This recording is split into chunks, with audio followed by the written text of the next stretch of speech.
Terima kasih pemirsa, Anda masih bersama kami. Bang Gaudens, kalau kita melihat editorial ini tiada alasan tolak hasil pemilu. Memang semuanya sudah tahu, tetapi kenapa tetap masih ada yang mau menolak hasil pemilu ini, Bang? Ya, tentu pertanyaannya apa alasannya untuk mengatakan tidak ada alasan untuk menolak hasil pemilu? Yang pertama itu basis pemilu itu adalah di TPS, tempat pemungutan suara. Seluruh penghitungan suara di TPS itu dilakukan secara transparan, terbuka. Ada saksi dari semua partai politik, ada saksi dalam pasangan calon capres, cawapres. Itu artinya KPU tidak mungkin berbuat kecurangan di tingkat TPS yang secara sengaja di tingkat TPS. Karena hasil-hasil dari penghitungan suara itu yang dicatatkan di C1 plano itu akan dicatatkan, disalin kembali di C1. C1 itu menurut undang-undang itu diserahkan, wajib diserahkan kepada mereka yang hadir di sana. Saksi pasangan calon presiden wapres dan juga saksi partai politik, juga kepada Bawaslu dikasih. Jadi semua pihak yang berkepentingan itu diberikan C1 yang merupakan salinan dari buku besar tadi itu. Dan itu salinan yang sesungguhnya ya? Salinan sesungguhnya, karena mereka bisa protes pada saat itu ketika ada perbedaan antara C1 plano dengan C1. Tentu kalau berbeda pasti protes. Nah, apa yang diunggahkan di situng itu adalah C1 dari TPS itu. Tetapi dia lewat provinsi karena input datanya itu adanya di kabupaten kota. Dari kabupaten kota itu yang diinput ke server KPU itu adalah C1. KPU tidak bisa dan tidak juga berwenang untuk mengubah apa yang diinput dari kabupaten kota. Jadi apa yang ditampilkan di dalam situng KPU itu sesungguhnya apa sesuai dengan yang diunggah di kabupaten kota. Yang dianggap salah oleh Bawaslu di dalam proses situng itu apanya, Bang? Ya, karena mungkin ada kesalahan memasukkan data di tingkat kabupaten kota, karena tentu kemampuan mereka itu berbeda-beda. Nah, memang persoalan itu kan KPU tidak bisa serta-merta, sekalipun mengetahui ada kesalahan, dia tidak bisa serta-merta untuk memperbaikinya. Karena sesuai dengan peraturan itu, KPU akan mengembalikan persoalan itu ke kabupaten kota untuk memperbaikinya. KPU kabupaten kota yang memperbaiki? Kabupaten kota yang memperbaikinya, bukan KPU pusat. Kalau begitu kemudian ketika ditemukan katanya salah input, yang saya dengar beberapa kali ada 9 ribuan salah input atau kecurangan istilahnya, itu di mana? Ya, Bawaslu sama sekali tidak menyebutkan berapa jumlah kesalahan input tersebut. Tetapi Paslon 02 yang sering bilang begitu, Bang, ada 9 ribuan katanya. Ya, 9 ribu atau berapapun jumlahnya, tetapi yang pernah disampaikan di ruang publik itu jumlah kesalahannya itu 0,0004% ya. Itu oleh KPU ya? Itu yang pernah disampaikan oleh Pak Mahfud MD di ruang publik setelah dari situng itu 0,000. Kecil sekali. Tetapi jangan lupa, situng itu sama sekali bukan alat yang sah untuk menentukan menang kalahnya seseorang pasangan itu ya. Yang sah menurut undang-undang itu adalah perhitungan manualnya. Nah, kalau yang sah itu perhitungan manual, pertanyaannya untuk apa ada situng? Nah, menurut Undang-Undang 7 2017, situng itu untuk memudahkan publik melakukan kontrol terhadap perhitungan manual. Jangan sampai perhitungan manualnya berbeda jauh dengan apa yang diketahui publik sebelumnya. Jadi sebagai pembanding begitu si situng itu ya? Atau dengan kata lain, untuk memenuhi tuntutan dari Undang-Undang Keterbukaan Informasi Publik, KPU wajib membuat sistem yang setiap orang bisa mengakses, karena ini kan milik publik jadinya, milik publik yang harus diketahui. Nah, caranya karena Undang-Undang 7 2017 itu penghitungan manual itu adalah yang sah untuk menentukan menang kalah, tetapi ada sistem informasi penghitungan suara atau situng itu untuk memudahkan publik mengetahui dan melakukan kontrol. Kalau alasannya bahwa pemilu ini harus ditolak hasilnya karena begitu banyak memakan korban, katanya ada yang bilang begitu, Bang. Ada 600-an lebih petugas KPPS yang gugur di dalam menjalankan tugasnya, diduga ada secara sistematis melakukan itu bagaimana? Itu persoalan terpisah ya. Yang kalau kita berbicara tentang pemilu itu berbicara tentang demokrasi, berbicara tentang kedaulatan rakyat.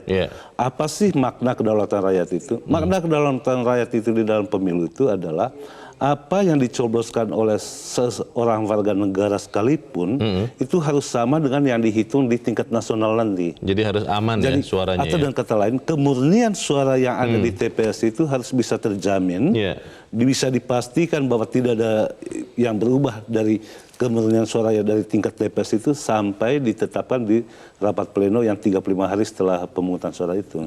Kalau kemudian juga ada alasan lain mengatakan bahwa pemilu ini harus ditolak, lalu tidak mau membawa gugatan ke Mahkamah Konstitusi karena Mahkamah Konstitusi tidak bisa dipercaya. Itu bagaimana? Ya, kalau tidak percaya lembaga pemilu, lembaga penyelenggara pemilu, mestinya tidak perlu mendaftarkan diri menjadi calon. Logikanya begitu ya? Mendaftarkan diri sebagai calon itu berarti ada kepercayaan kepada lembaga penyelenggara negara. Nah, di dalam demokrasi, pernah juga kita ungkapkan di forum ini, ada dua hal di dalam lembaga demokrasi itu. Yang pertama itu terkait dengan kebebasan berekspresi dan menyatakan pendapat. Tetapi yang kedua yang tidak boleh dilupakan itu penghormatan terhadap hukum dan prosedurnya. Nah, yang terjadi sekarang ini yang dituntut itu yang pertama, kebebasan berpendapat dan kebebasan berekspresi, suka-suka bicara tentang kecurangan di ruang publik, tetapi minus penghormatan terhadap prosedur. Penghormatan pada prosedur itu apa misalnya? Kalau ditemukan kecurangan yang terkait dengan administrasi, lapornya kemana? Ke Bawaslu. Kalau ditemukan kecurangan yang disebut TSM itu, terstruktur, sistematis dan masif itu, lapornya kemana? Ya ke Mahkamah Konstitusi. Itulah seorang negarawan yang paham tentang demokrasi itu. Pertanyaannya begini Bang, memang kita sama-sama tahu aturan mengatakan bahwa hasil pemilu nanti akan mengikat, walaupun mungkin akan ada yang menolak, tapi kalau sampai di tanggal 22 Mei nanti masih tetap ada yang menolak dan tidak mau membawanya ke Mahkamah Konstitusi, apa yang terjadi dengan demokrasi kita? Kita harus jeda dahulu Bang Gaudes, dan pemirsa tetap bersama kami. Editorial Media Indonesia segera kembali.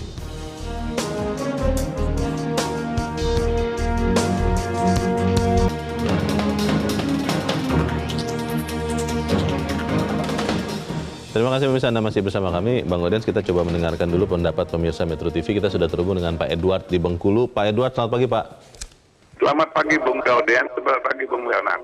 Selamat pagi Pak Edward, silakan Pak, singkat padat saja Pak, silakan. Jadi ada hal yang menarik dalam pelaksanaan pemilu ini. Pemilu ini sudah selesai dengan baik, walaupun tidak sempurna dengan segala kekurangannya. Saya analogikan kalau ada kesalahan atau kecurangan, wajar.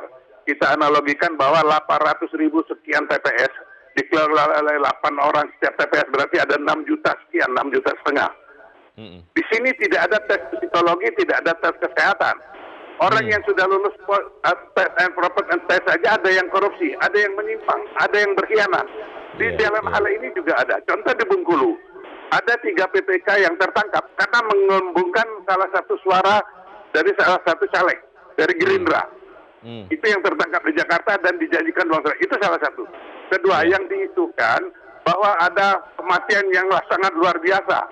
Saya analogikan pula, orang berangkat haji, berkumpul di Mekah 4 juta orang. Itu setiap hari puluhan yang meninggal. Mereka nggak ada kerja, mereka happy di sana. Sedangkan petugas TPS ini, tekanan psikisnya sangat kuat, sangat berat pekerjaan mereka yang lakukan. Dan bekerja selama malam. Kalau berangkat haji itu ratusan, cuma 4 juta orang yang berkumpul.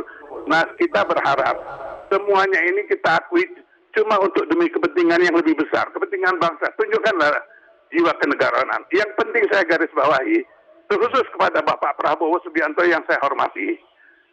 Diakui tidak diakui, pada 1998 ada catatan kelam terhadap diri Prabowo Subianto. Hendaknya ini jadi momen yang paling baik untuk dia membuktikan bahwa dia sebagai patriot. Dia segera ucapkan selamat kepada Jokowi. Janganlah dia mencari masalah-masalah. Ini sudah kendaraan. Rakyat sudah mengadakan super power dengan 80% lebih. Terima kasih Pak Edward di Bengkulu Pak. Selamat pagi. Di belakang Pak Edward ada Pak Anton di Maumere, Nusa Tenggara Timur. Pak Anton, selamat pagi Pak. Shalom, selamat pagi Kang Gauden dan Leo. Shalom. Silakan Pak Anton, singkat padat Pak. Indonesia. Kami sebagai rakyat intinya jangan destruktif, jangan menciptakan chaos dan jangan menimbulkan huru-hara. Itu saja itu harapan rakyat Indonesia. Karena apa? Pertandingan sudah selesai. Semua sudah menempuh menurut aturan undang-undang. Semua perangkat pemilu dan kelembagaan dan segala macam. Jangan buat suasana huru-hara. Kami percayakan kepada pemerintah ini, ya, kalau ada tindakan-tindakan yang mengarah kepada destruktif, ya, untuk mengacau balukan NKRI ini, Polri TNI selesaikan. Rakyat Indonesia mendukung itu. Baik. Karena apa? Mau menolak itu pemilu tidak ada masalah. Undang-undang melegitimasikan. Permainan sudah selesai. Oke. Terima kasih Pak Anton di Maumere, Nusa Tenggara Timur. Di belakang Pak Anton ada Pak Bambang Sabtono di Surakarta, Jawa Tengah. Pak Bambang, selamat pagi Pak. Ya, selamat pagi Metro TV, selamat pagi Indonesia. Selamat pagi, silakan Pak Bambang, singkat padat Pak. Tiada alasan tolak hasil pemilu. Karena menolak hasil pemilu tanpa alasan adalah tindakan pecundang atau pengecut. Orang yang berani bertanding seharusnya berani untuk kalah. Jadi begini, kita mestinya ya Mas ya, kaitannya dengan pemilu 2019, ini karena agenda besar, agenda penting dalam berbangsa dan bernegara. Ini sudah mencatat sejarah bahwa ini sebagai pemilu serentak pertama di Indonesia yang terbesar di dunia. Kita pantas mengapresiasi untuk pemilu 2019 ini yang berjalan dengan lancar, aman, sukses, jurdil, yang diikuti 190-an juta pemilih dengan tingkat partisipasi pemilih yang sangat tinggi hingga mencapai 80%. Nah, juga gini, kita menyatakan bahwa pemilu 2019 ini memiliki tantangan, Mas, yang sangat besar. Baik. Ini khususnya bagi KPU. Dari sejak sebelum pemilu hingga setelah pemilu. Bayangkan ada isu 7 kontainer surat suara tercoblos. Kemudian KPU bertindak curang. Kemudian konspirasi KPU dan lain sebagainya. Nah, Baik, terima kasih Pak Bambang Sabtono di Surakarta, Jawa Tengah. Selamat pagi Pak. Para pemirsa berharap tidak ada ribut dan tunjukkan sifat kenegarawanan. Bagaimana Bang Olens? Ya tentu harapannya sangat bagus ya. Kalau kita lihat misalnya situng KPU pada pagi ini tadi, suara yang masuk itu yang sudah di-upload di situng KPU itu 85,97%. Untuk kemenangan nomor 1 itu 56,01 dan ke 02 itu menang 43,99%. Itu artinya apa yang kita bahas terkait dengan putusan Bawaslu itu, memang situng KPU itu sudah berjalan dengan bagus. Ada kekurangan, kekurangan itu selalu diperbaiki dari waktu ke waktu.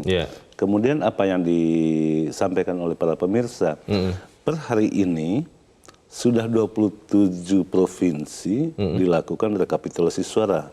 Itu artinya dari 34 provinsi, tinggal 7 provinsi yang belum selesai. Pada hari ini menurut rencana itu akan dilakukan rekapitulasi untuk DKI Jakarta, Sulawesi Selatan, dan Papua Barat. Seluruh provinsi besar itu sudah dilakukan rekapitulasi. Di dalam rekapitulasi di KPU yang dilakukan secara paralel itu hadir pasangan saksi dari pasangan dua pasangan yang berkompetisi. Semuanya hadir di dalam ini.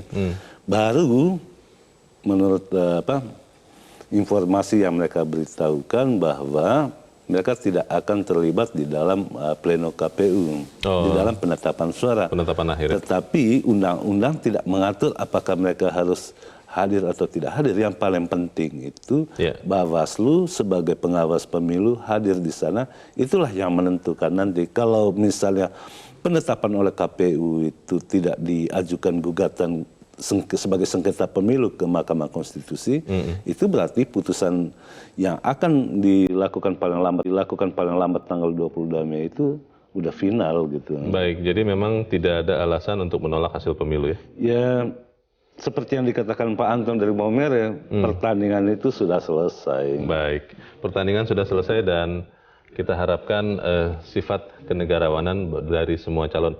Semoga itu yang terjadi ya Bang Godes. Terima kasih sudah di sini Bang. Selamat pagi. Pagi Bang. Pemirsa, sekali lagi kita mendukung KPU untuk tetap istiqomah dalam tugas sambil terus memperbaiki titik-titik lemah seperti yang ditemukan Bawaslu. Kalau semua proses itu telah dilakukan dengan betul dalam koridor profesionalitas dan independensi yang ketat, tidak ada alasan bagi siapapun untuk menolak hasil pemilu 2019. Mari kita jaga sama-sama negara dan bangsa kita. Saya Leonard Mosir, terima kasih Anda sudah menyaksikan. Selamat pagi.